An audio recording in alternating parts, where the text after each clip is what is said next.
2024 లేదా 25లో డిగ్రీ లేదా బీటెక్ చదివారా? సాఫ్ట్‌వేర్ జాబ్ కోసం ఎదురు చూస్తున్నారా? అయితే కోడ్ జ్ఞాన్ 100 డేస్ కోర్సులో చేరండి, జాబ్ సాధించండి.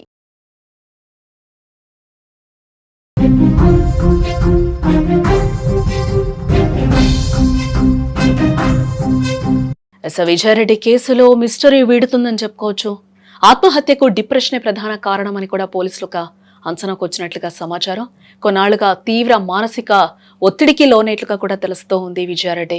అమ్మ మాట కాదనని పిల్లల అమాయకత్వం ఇక్కడ కనిపిస్తోంది.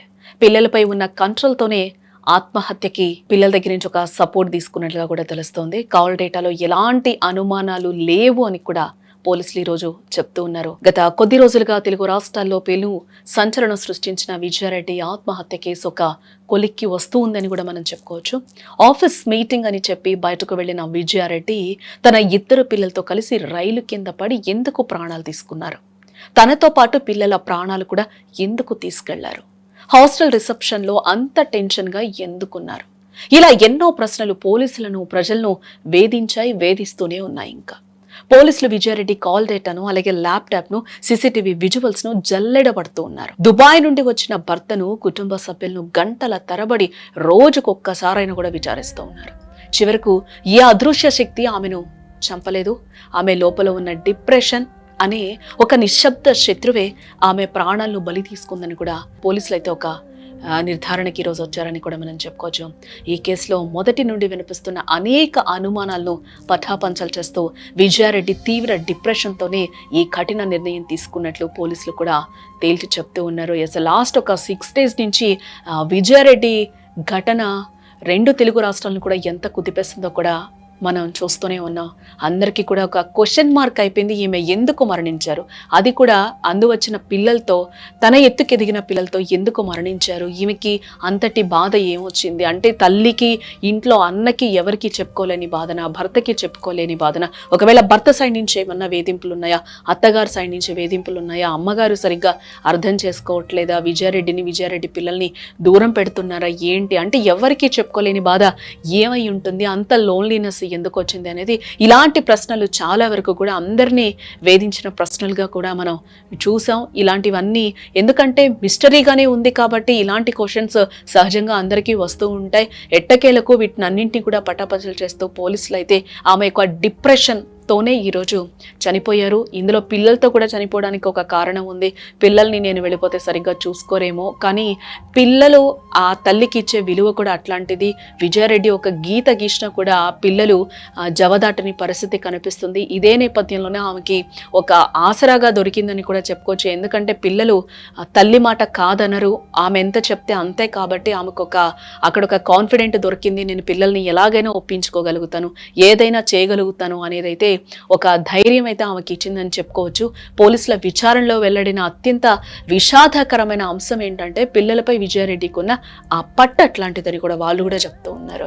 పిల్లలు ఆమె చెప్పిన దానికి ఎక్కడ కూడా వెనకడుగు వేశారు అనేది కూడా ఇక్కడెక్కడ కనిపించట్లేదు. ఎందుకంటే మనం స్టార్టింగ్ వాళ్ళని కాలేజ్ దగ్గర, హాస్టల్ దగ్గర నుంచి పికప్ చేసుకున్నప్పటి నుంచి చర్లపల్లి ప్లాట్ఫామ్ దగ్గర వరకు కూడా మనము ఒక్కొక్క స్టెప్ వైజ్ ఆ ఫుటేజ్ కూడా మనం చూస్తున్నాం. ఆ ఫుటేజ్ చూసినప్పుడు కూడా ఆ పిల్లలు ఎంత చలాకీగా ఉన్నారు, అమ్మతో ఎంత క్లోజ్నెస్గా ఉన్నారు, ఒక ఫ్రెండ్ లాగే ఉన్నారు. వాళ్ళ ముగ్గురు కూడా నడిచి వెళ్తుంటే మనకు అదే కనిపిస్తుంది. ఇంత అన్యోన్యంగా ఉన్నారు, ఇంత బాగున్నారు, ఇంత హ్యాపీగా ఉన్నారని కూడా ఆ సీసీటీవీ విజువల్ చూసినప్పుడు మనకి క్లియర్గా కనిపిస్తుంది.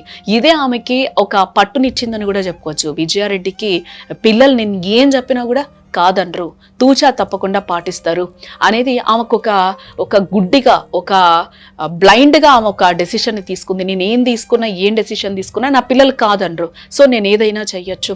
నా డిప్రెషన్ ఎక్కువైపోయింది, ఆ టైంలో ఏం చేస్తుందో ఆమెకే తెలియలేదేమో, ఏమో అవన్నీ కూడా మనము డిసైడ్ చేయలేము. ఎందుకంటే ఆ టైంలో ఆమె ఆలోచనలు ఏ విధంగా ఉన్నాయో, ఆమె ఎంత డిప్రెషన్కి లోనైందో, అసలు ఎందుకు అంత డిప్రెషన్ అయ్యిందో కూడా ఈరోజు ఎవ్వరికీ తెలియని మిస్టరీగానే మిగిలిపోయింది విజయారెడ్డి మరణం అని చెప్పుకోవచ్చు.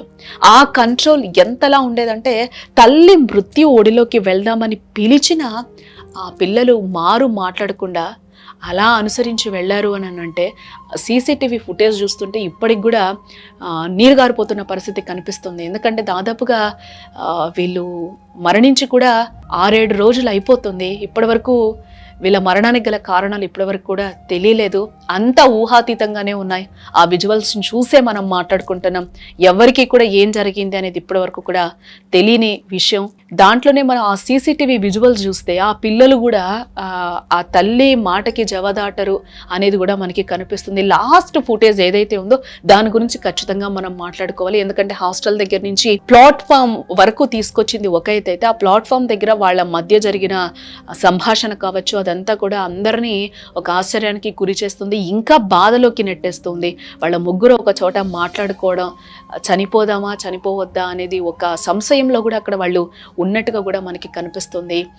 ఈ ఫుటేజ్ చూసినప్పుడు ఇంకా బాధ అనిపిస్తుంది, కళ్ళల్లో వాటర్ ఆగకుండా ఉంటుంది. వాళ్ళు అక్కడ ఒక నిమిషం మాట్లాడుకుని మళ్ళీ అలా ప్లాట్ఫామ్ మీదకి వెళ్ళిపోవడం, అలా ప్లాట్ఫామ్ ఎండింగ్కి వెళ్ళిపోవడం కూడా అందరినీ బాధ కలిగిస్తుంది. ఆ కిందకి వెళ్ళిన తర్వాత కూడా అలాగే ముగ్గురు కూడా ప్లాట్ఫామ్ మీదకి నడుచుకుంటూ ఒకరి తర్వాత ఒకరు ఆ ముగ్గురు కూడా అలా వెళ్ళిపోవడం చాలా బాధాకరం. ఇది ఎవరు కూడా ఈ రోజు కూడా జీర్ణించుకోలేని పరిస్థితి కనిపిస్తుంది. ఈమె ఎందుకు ఇంత కఠిన నిర్ణయం తీసుకుంది, దానికి సంబంధించి ఏమైనా వస్తుందా న్యూస్ అని కూడా ఈరోజు అందరూ వెయిట్ చేస్తున్న పరిస్థితి. ఎందుకు అనంటే ఎందుకు అంత ధైర్యం చేస్తుంది, ఎందుకు పిల్లల్ని కూడా ఈ లోకం నుంచి తీసుకువెళ్ళిపోవాలి అని అనుకుంది అనేది కూడా దీనికి ఆన్సర్ కావాలి అనేది కూడా అందరూ చూస్తున్న సిచ్యువేషన్ నెలకొంది. ఇదే నేపథ్యంలో సీసీటీవీ విజువల్స్లో పిల్లలంతా ప్రశాంతంగా కనిపించడానికి కారణం కూడా అదే అనుకోవచ్చు.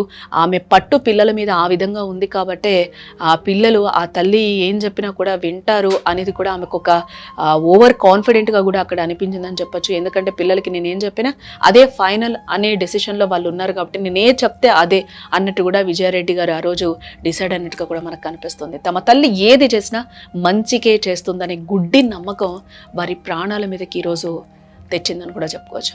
చనిపోవడానికి ముందు విజయారెడ్డి పిల్లలను నమ్మించి రైల్వే ట్రాక్ వద్దకు తీసుకెళ్లారని, అక్కడ వారితో కలిసే రైలు కిందకు దూకారని కూడా విచారణలో వెల్లడైంది. ఇక ఈ కేసులో ప్రచారమైన రెండో ఫోన్ మిస్టరీని కూడా పోలీసులు ఛేదించారు.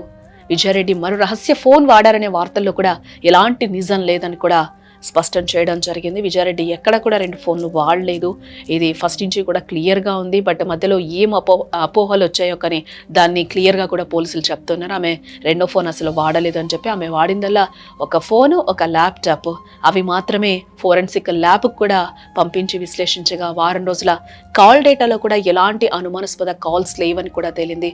అలాగే ఆమె ఎవరికైతే ఒక హెడ్గా, ఒక టీమ్ లీడ్గా లీడ్ చేస్తూ ఉన్నారో ఆ 16 మందిని కూడా ఆఫీస్లో అడిగితే కూడా ఎటువంటి అనుమానాస్పద క్లూ కూడా దొరకట్లేదు. ఆమె అంతా హ్యాపీగా ఉన్నారు, అంతా బాగుందని కూడా చెప్తూ ఉన్నారు. అలాగే కుటుంబ విషయానికి వచ్చేస్తే కూడా భర్తని కూడా చాలాసార్లు వాళ్ళు విచారించారు పోలీస్ అధికారులు. బట్ ఆయన కూడా ఏం చెప్పని పరిస్థితి కనిపిస్తుంది. అంతా నాకంతా అయోమయంలో ఉంది, నా పిల్లలు, నా భార్య దేవత, అత్తగారు కూడా నా కోడలు చాలా మంచిదని చెప్తున్న వైనంగా అనిపిస్తుంది. అసలు చాలా స్ట్రాంగ్గా ఉంటుందని విజయారెడ్డి వాళ్ళ అమ్మ కూడా చెప్తున్నారు. ఎందుకు ఈ డెసిషన్ తీసుకుందో కూడా మాకు అర్థం కావడం లేదు ఇప్పటికి కూడా అని చెప్తున్నారు.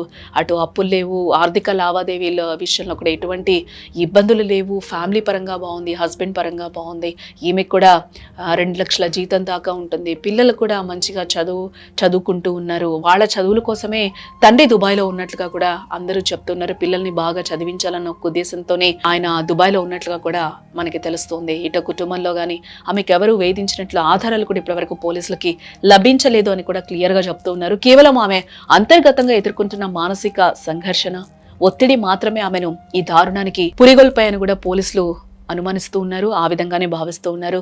ఘటనా స్థలంలో దొరికిన ఈ కేసులో ఒక కీలక ఆధారంగా నిలిచిందని కూడా చెప్పుకోవచ్చు. ఎందుకంటే నాకు జీవించాలని లేదు, బట్ నా పిల్లలను ఈ లోకంలో ఒంటరిగా వదిలి అసలు వెళ్ళలేను అంటూ కూడా విజయారెడ్డి రాసిన ఆ వ్యాఖ్యలు ఆమె మానసిక స్థితిని అద్దం పడుతున్నాయని చెప్పుకోవచ్చు. తాను లేకపోతే పిల్లలు అనాథలైపోతారనే అతి జాగ్రత్త, ఆందోళన ఆమెను వారిని కూడా వెంట తీసుకెళ్లేలా చేశాయని కూడా చెప్తూ ఉన్నారు. తల్లి చెప్పిన మాటను వేదంగా భావించిన ఆ 2 చిన్నారులు రేపటిపై ఎన్నో ఆశలున్నా తల్లి కోసం మృత్యువును చాలా నవ్వుతూ ఆహ్వానించారేమో. మొత్తానికి అందరూ ఊహించినట్లుగా ఇందులో ఎవరి కుట్రలు లేవు. కేవలం ఒక మేధావి మహిళ డిప్రెషన్ బారిన పడి తనతో పాటు తన వంశాంకురాలను కూడా తుడిచిపెట్టేసిందని ఇక్కడ క్లియర్గా తెలుస్తూ ఉంది.